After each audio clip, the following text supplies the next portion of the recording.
What's going on, everyone? Welcome back to the channel. It's your boy Dead on Dave, and I'm coming at you from Germany for episode number 2 of Wrestling Reportedly. Yes, the show where I talk about the big reported news stories of the day. We got a couple of ones that are very interesting, making the rounds. One has a whole lot more consequence than the other, and it's kind of a follow-up from a video that I did last week. You can go check that out. But we're going to start with Ryback, because it's by far the lesser of the consequential stories and way more funny. Ryback, now living in Las Vegas, and is actually legally named Ryback now, which is so great. He does his podcast, his wrestling podcast. And during a podcast recently, he said that he was in serious negotiations with Bellator MMA. He wants to go fight, apparently. Well, as with most things with Ryback, seems to be a little bit blown up. I mean, according to WrestlingInc.com, also corroborated by F4W Online, it seems like Bellator CEO Scott Coker and the big guy did indeed have a talk, but in Coker's words, there is nothing close to being signed. It's also said that while Ryback is interested in having a fight, it's all money motivated, not about desire. It's not like he lives and breathes MMA. He does train Brazilian Jiu-Jitsu. I believe he's still a white belt. But it's nothing that is super huge as far as, he's got to do this. No, this is money motivated. So interesting to see if it happens. Look, here's the thing. I wouldn't mind seeing Ryback into an octagon of any sorts, because I kind of want to see him get beaten up. I just do not see it ending well for him. He would have to drop a lot of muscle mass. He doesn't have a fighter's body at all right now. It would not end well for him. But in Bellator, you never know. We did see a lot of guys that have gone through Bellator and have these, especially at heavyweight, have these ridiculous fights that there's no skill in them. They're just going in there and throwing bombs, because that's what Bellator is, a circus. Bellator is a circus. And that's what Ryback would be. He'd be an attraction, nothing more. So I have no problems with it. I have a problem with it when it's in UFC, because UFC has really tried to make themselves a legit fighting company, but Bellator has no such qualms. They have no problems letting you know that this is all about money. It's all about attraction. That's why they bring in guys who have, UFC has drug failures, but Bellator brings in the worst of the worst, and guys who have no business fighting on any type of an actual card drawing real money. But yet it happens over and over and over, because people like car wrecks. And I think the big guy can certainly provide that.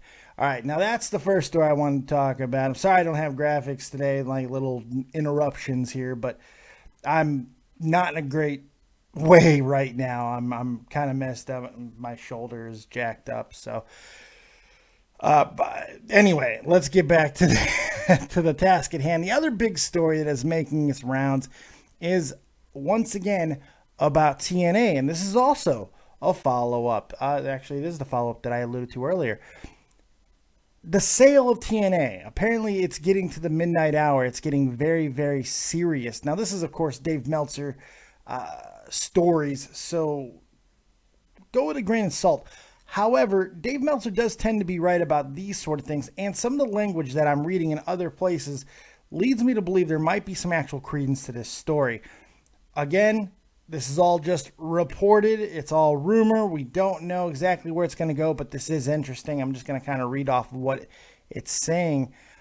There's a lot of rumor that time is running out on this TNA sale. It needs to happen for no other reason than to fund this Sunday's Bound for Glory pay-per-view, as well as the next set of Impact Wrestling tapings. The big shocker, it seems that in the past 4 to 5 days, WWE has come back into play in regards to buying TNA, and it seems like it could be more serious. It does still seem like WWE only really wants the tape library, which makes sense because of the network. God, that would really kind of be cool to have some of the classic TNA matches available on the network. It would increase value, no question. And it also, there could be a way of resurrecting TNA on the network, which I think would be kind of awesome. Have be it like NXT in some ways, but TNA Impact as its own show. That'd be kind of cool. You could do it, is the point. Will it happen? Probably not. But anyway, back to the story at hand. There is some conversation that WWE would be interested in keeping a few of the talents, but one way or another, it would essentially be the end of TNA. Now, Mike Johnson of PWI Insider reports that he's also heard more that Dixie Carter is herself having talks with WWE in a potential sale, and that's happened over the last 5 days. And it's noted that this morning the sale has become very complicated, and Dixie can now sell to whoever she wants. Now, where does this put Billy Corgan? A little bit more interesting. He is recently bought a stake in the company, but not a huge stake apparently. But I guess he can still make a deal happen. But Johnson believes, and these are his words, and I quote, "The fuse on the TNA bomb is close to an end." Johnson adds that something or someone is going to have to give in soon, and there's no avoiding it. So it's pretty crazy to see what could happen. This week is going to be a make or break week for TNA in a lot of ways, it seems. Now, I understand there's probably more conjecture here than actual news, but when you see wording like this, typically where there's smoke, there's fire. It could be bad news if you're a big TNA fan, but we'll see. WWE buying TNA is not the worst thing in the world that can happen, to be completely honest. But some people aren't going to see it that way. It would be unfortunate to see TNA go out like this, especially with some minor successes that they've had over the past couple of months. I know a lot of people out there, that at least the 400,000 that ended up watching it, 400,000 not being a big number, mind you. But, you know, there are some people who were tricked into believing, or at least they led themselves to believe, that Final Deletion was going to be the big thing to save the company. And it just wasn't. It wasn't mass appealing enough. And I don't give a shit how creative it might have been. It still wasn't good to me. It still wasn't entertaining. And the follow-up was even more ludicrous, more ridiculous. That's just not wrestling to me. I can't get into it. And it's because of things like that, which this was not the first thing of its nature to happen in TNA, which is, you know, inevitably killed the company. Is it unfortunate that, you know, a company that's been in business as long as TNA has now, you know, 10, 12, 13 years, whatever it's been, would be going out like this? Yes, but, you know, at the same time, sometimes you gotta just pull the plug. And if it means some great promotional tools for WWE to be able to pump up guys like Bobby Roode, AJ Styles, Samoa Joe, and so many others, Eric Young now, all these guys from their TNA days, that's just even better. And having the tape library and being able to add it to the growing collection of the WWE network, I think it would be a long-term win, because one way or another, TNA is going the way of the dodo at some point. This is not a company that is going to miraculously turn it around. I just don't see it. I don't buy it. I don't get it.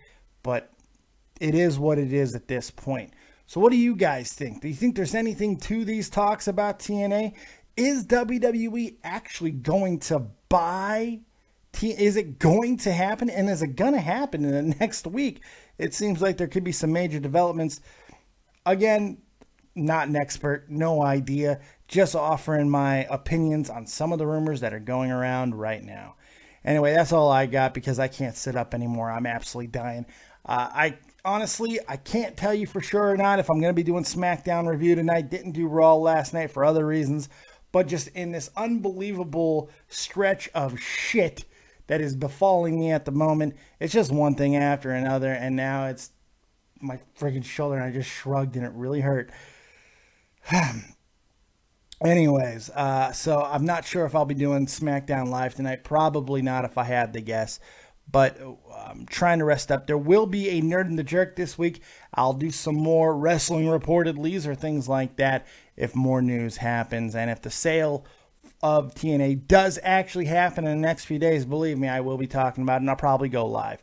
I hope you guys enjoyed it. Thanks for watching. Make sure you like the video. Subscribe to the channel if you've yet to do so.